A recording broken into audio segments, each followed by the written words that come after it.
Aku sudah bertunangan dengan pria di Indonesia. Namun menyadari bahwa tunanganku hanya mengincar hartaku, aku memutuskan melarikan diri ke luar negeri. Apakah ini keputusanku yang tepat atau menjadi musibah? Assalamualaikum warahmatullahi wabarakatuh. Hai, apa kabar kalian di sana? Aku harap kalian semua dalam keadaan baik, sehat, dan tetap kuat menghadapi apapun yang sedang kalian lalui hari ini. Sebelum kita masuk ke kisah yang jujur aja, cukup bikin hati bergetar kali ini, jangan lupa untuk klik tombol subscribe-nya dulu ya. Karena di sini setiap cerita bukan sekadar cerita. Ada makna, ada pelajaran dan mungkin ada kisah yang diam-diam mirip sama apa yang pernah kalian rasakan. Ngomong-ngomong, kalian nonton dari mana nih? Coba tulis di kolom komentar ya. Dari kota mana, dari sudut mana bumi ini kalian menyimak kisah malam ini. Oke. Siapkan hati, kosongkan pikiran, dan biarkan cerita ini menemani malam kamu, menusuk perlahan ke dalam hati, dan meninggalkan jejak yang gak mudah kamu lupakan. Mari kita lanjutkan. Aku masih ingat betul hari ketika pertama kali aku diperkenalkan dengan Andra kepada keluargaku. Ruangan makan di rumah nenek terasa hangat, harum aroma rendang dan sambal terasi yang menggoda. Tapi di balik suasana akrab itu, ada sesuatu yang membuat dadaku sesak, seperti ada batu besar menekan di sana. Andra tersenyum lebar, menyalami semua orang dengan cara yang sangat sopan dan teratur. Senang sekali akhirnya bisa bertemu keluarga Maya, katanya dengan suara yang lembut tapi penuh perhitungan. Aku duduk di ujung meja, mengamati cara dia berbicara, hampir seperti sedang menyusun strategi bisnis, bukan ngobrol santai. Ibu dan ayahku tampak terpikat, tapi aku tahu rahasia yang tersembunyi. Beberapa minggu kemudian, aku menemukan pesan di ponsel Andra. Kapan kamu bisa transfer untuk cicilan mobil? Jangan lupa bayar listrik juga, ya. Aku bertanya dalam hati, apakah aku benar-benar dinikahi karena aku atau hanya karena rekening bankku? Saat aku coba bicara, dia selalu mengalihkan pembicaraan. Kamu pikir aku hanya ingin uangmu? Dia pernah berkata dingin waktu aku menuntut kejujuran. Aku serius sama kamu, bukan soal itu. Tapi kata-katanya tak pernah sejalan dengan tindakannya. Dia tak pernah tahu apa warna favoritku, tidak pernah ingat ulang tahunku, tapi selalu bertanya saldo tabungan dan investasi. Suatu malam, aku duduk sendirian di balkon apartemen yang mulai dingin, menatap lampu kota yang berkelap-kelip. Suara kendaraan dan klakson samar terdengar dari kejauhan, tapi hatiku malah berdebar kencang karena kecemasan. Ponselku bergetar, ada pesan masuk dari Andra. Aku di jalan, siap-siap bawa dokumen buat perjanjian. Hatiku mencelos. Lagi? Apa ini perjanjian baru yang harus aku tanda tangani? Aku menatap pesan itu lama, jari-jariku enggan menekan tombol balas. Hati kecilku berbisik, apakah ini yang dinamakan cinta? Atau hanya kontrak tanpa jiwa? Aku menutup mata dan menarik napas dalam-dalam. Di balik semua itu, aku tahu aku harus segera mengambil keputusan sebelum semuanya terlambat. Tapi aku masih belum tahu bagaimana caranya melepaskan diri dari jeratan yang sudah terlalu erat ini. Di saat itulah, tanpa kusangka, ada seseorang yang akan mengubah segalanya. Tapi siapa dia? Dan bagaimana dia bisa masuk ke dalam hidupku yang penuh luka dan kebohongan? Aku belum tahu jawabannya. Namun aku merasa masa depanku tak lagi akan sama. Pagi itu, saat kabut tipis masih menyelimuti bandar udara, aku berdiri di ruang tunggu, tangan menggenggam tiket dan paspor yang terasa berat di antara jari-jariku. Suasana ramai dengan orang-orang yang berlalu lalang, namun aku merasa seperti terjebak dalam gelembung sepi. Di balik senyum dan ucapan, "Semoga sukses," dari keluargaku, ada luka yang tak bisa dihapuskan.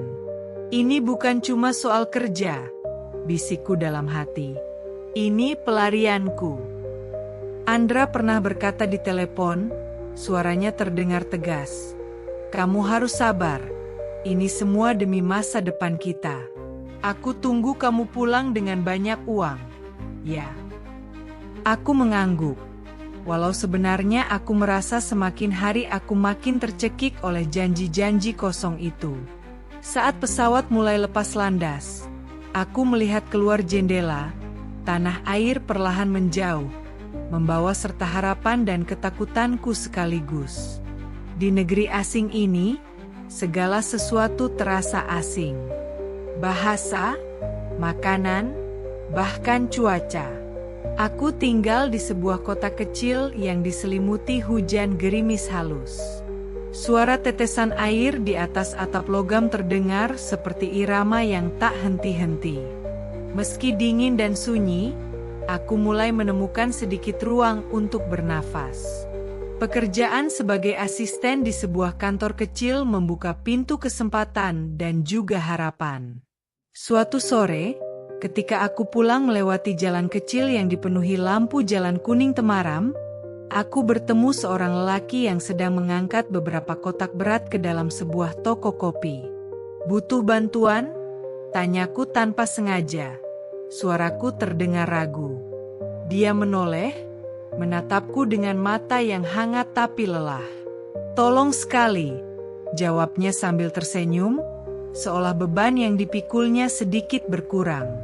Aku ikut membantunya membawa kotak-kotak itu ke dalam toko yang sederhana, berbau kopi dan kayu tua. Itu momen kecil, tapi untukku, itu seperti titik awal dari sesuatu yang baru. Sesuatu yang belum bisa aku pahami sepenuhnya. Namun, di balik rutinitas baru ini, ada rasa bersalah yang tak kunjung hilang. Aku masih memikirkan Andra, tunangan yang membuat hidupku terasa seperti terjebak dalam jerat. Aku bertanya-tanya, apakah pelarianku ini benar-benar jalan keluar, atau justru pintu menuju risiko yang lebih besar? Saat itulah aku sadar, aku harus memilih antara masa lalu yang penuh racun atau masa depan yang penuh ketidakpastian tapi mungkin tulus. Hari itu, hujan turun dengan lembut, membasahi jalanan kota kecil yang baru ku kenal. Aku berjalan terburu-buru, payungku berlubang kecil sehingga beberapa tetes air jatuh ke bahuku. Tubuhku yang lelah mencari tempat berteduh, akhirnya berhenti di depan sebuah toko kopi kecil dengan jendela berembun. Dari dalam, aroma kopi yang hangat dan segar menyapa, mengundang aku masuk. Saat aku melangkah masuk, lelaki itu sedang menyapu lantai. Matanya menatapku dengan kehangatan yang tak biasa.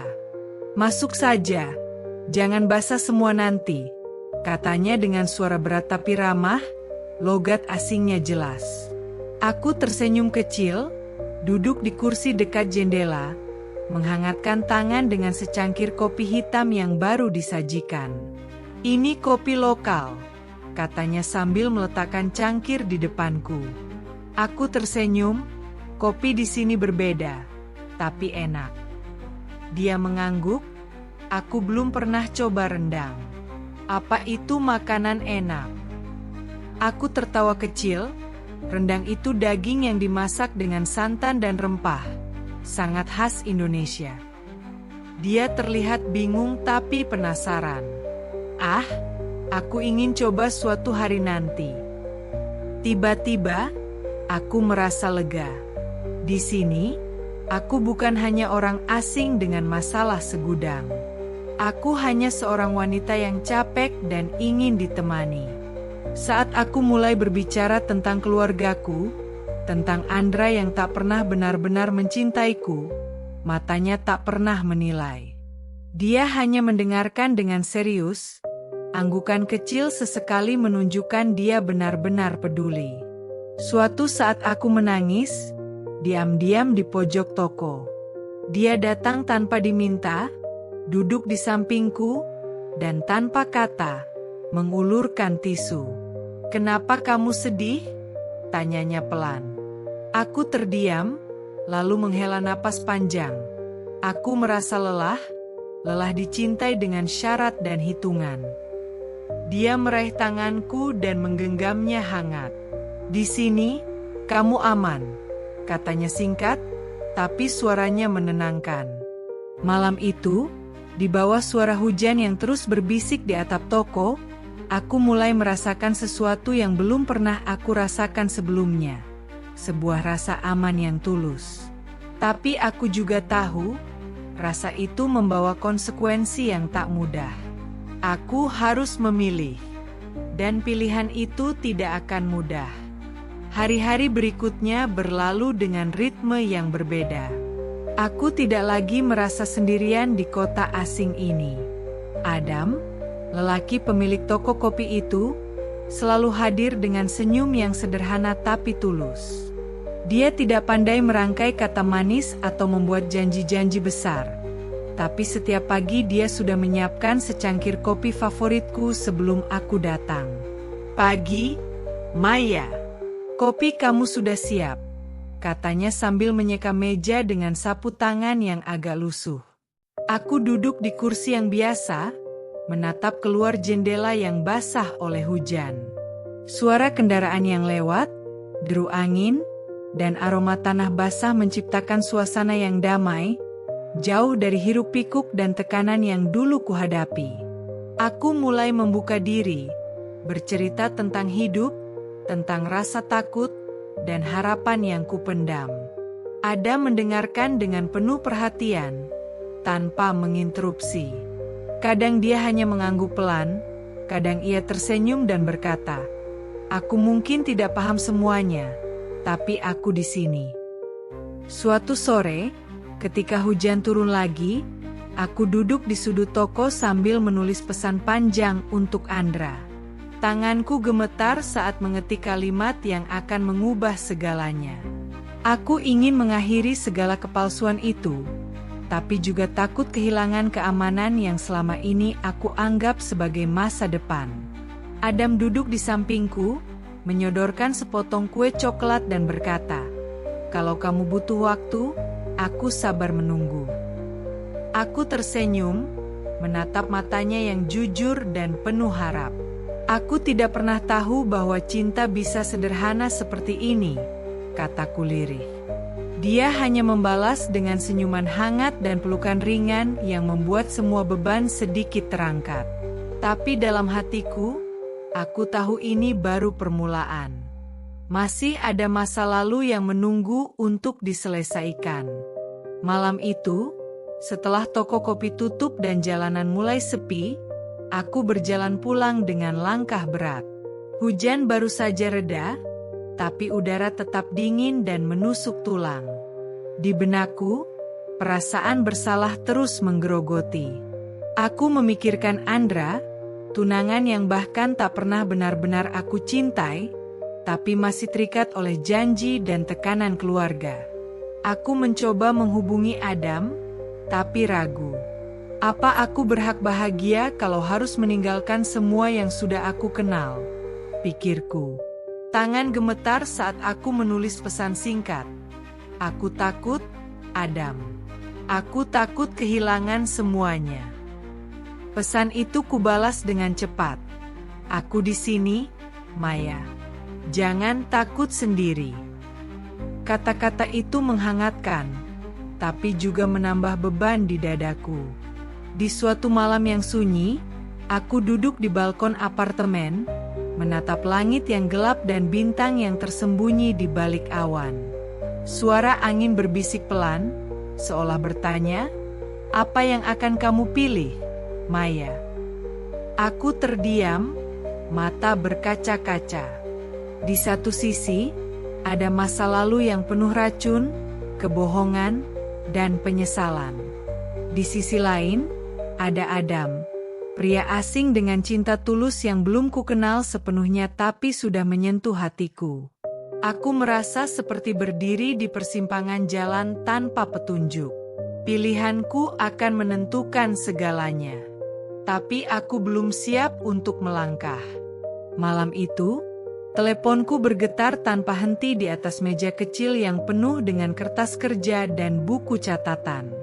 Suara dering yang sama, berulang-ulang, seperti suara penghakiman yang tak bisa kuhindari. Aku ragu sejenak sebelum mengangkatnya. Halo? Suaraku terdengar lelah dan agak serak. Anda lupa transfer uang bulan ini. Suara Andra terdengar kasar dan dingin di ujung sana. Kamu pikir aku mau membiarkan kamu hidup di luar sana sambil malas-malasan? Ini bukan liburan, Maya. Aku menggigit bibir bawah, mencoba menenangkan diri. Andra, aku sedang sibuk dengan pekerjaan di sini. Aku sudah berusaha mengatur semuanya. Terlalu banyak alasan. Kamu pikir aku tahan menanggung semua ini sendiri? Aku sudah lelah. Maya, jangan kira aku nggak tahu kamu ngapain di sana. Suaranya meninggi, penuh kecurigaan dan kemarahan yang menyakitkan. Aku terdiam. Air mataku mulai menetes pelan. Kamu cuma minta uang. Aku nggak pernah jadi perempuan yang kamu cinta. Jangan bawa perasaan. Aku serius sama kamu, tapi kamu juga harus serius sama tanggung jawab. Bentaknya. Aku tak sanggup lagi. Kututup telepon dengan kasar dan terisak di kursi. Rasa sakit itu bukan cuma karena kata-kata kasar. Tapi karena aku sadar, Andra memang tak pernah benar-benar mencintaiku. Aku hanya mesin pengirim uang yang diperas tanpa ampun. Aku menatap keluar jendela, malam yang dingin dan sepi semakin mempertegas kesendirian. Suara angin berdesir, membawa hawa getir yang meresap ke tulang. Di saat itulah aku tahu, aku harus keluar dari jebakan ini, sebelum hatiku benar-benar hancur. Tapi bagaimana caranya? Dan apakah aku cukup kuat untuk melakukannya? Malam itu, aku berjalan pelan menuju toko kopi Adam. Hati ini penuh gejolak, antara takut dan harap, antara ingin menyerah dan berjuang. Udara malam terasa dingin menusuk, dan suara derit ranting tertiup angin mengiringi langkahku yang berat. Toko sudah tutup. Lampu remang-remang di dalam hanya menyisakan bayangan samar. Aku ketuk pintu pelan, hampir ragu akan ada yang mendengar. Tapi tak lama kemudian, suara dari dalam menjawab, "Maya, apa kamu datang lagi malam-malam begini?" Aku membuka pintu dan masuk, tubuhku langsung terguncang oleh aroma kopi yang familiar dan hangat. Ada menatapku. Wajahnya lelah tapi penuh perhatian. Tanpa sepatah kata, dia membuka lengannya dan memelukku erat. Aku terisak di pelukannya, melepaskan segala beban yang selama ini kubawa sendiri. "Kenapa kamu diam saja? Apa yang membuatmu begitu terluka?" Tanyanya lembut sambil mengusap punggungku dengan penuh kasih. Aku menarik napas dalam. Aku capek, Adam. Capek dicintai dengan syarat. Capek berpura-pura kuat, padahal hati ini hancur. Ada menarikku lebih dekat. "Kamu tak perlu pura-pura lagi di sini. Aku tidak menuntut apapun, selain kamu jadi dirimu sendiri." Suaranya begitu tulus, mengalir hangat sampai ke ujung jari kakiku. Aku menatap matanya yang penuh kejujuran dan berkata lirih, "Aku takut, Adam. Takut melangkah ke depan, takut kehilangan semuanya, termasuk kamu." Dia menggeleng pelan, "Kalau aku benar-benar mencintaimu, aku akan tetap di sini. Kita hadapi bersama, apapun yang terjadi." Kata-katanya membuat dadaku sesak, tapi juga memberiku kekuatan baru. Pelukan itu bukan sekadar pelukan, tapi janji yang tak tertulis. Janji untuk menerima dan menjaga tanpa syarat. Aku tahu, keputusan besar harus diambil. Tapi saat itu, dalam pelukan Adam, aku merasakan untuk pertama kalinya bahwa aku tak perlu melakukannya sendirian. Hari-hari setelah malam itu terasa seperti badai yang mengamuk di dalam pikiranku. Keluargaku menjadi medan pertempuran yang tak terduga. Saat aku duduk di ruang tamu, ibu menatapku dengan mata penuh kekecewaan dan kemarahan. "Maya, kamu sudah gila. Memutuskan tunangan demi pria asing? Apa kamu pikir ini keputusan yang masuk akal?" Suaranya meninggi, menggema di ruangan yang sepi. Aku menunduk, mencoba menjelaskan, "Ibu, aku hanya ingin hidup yang lebih baik, bukan cuma uang atau janji palsu.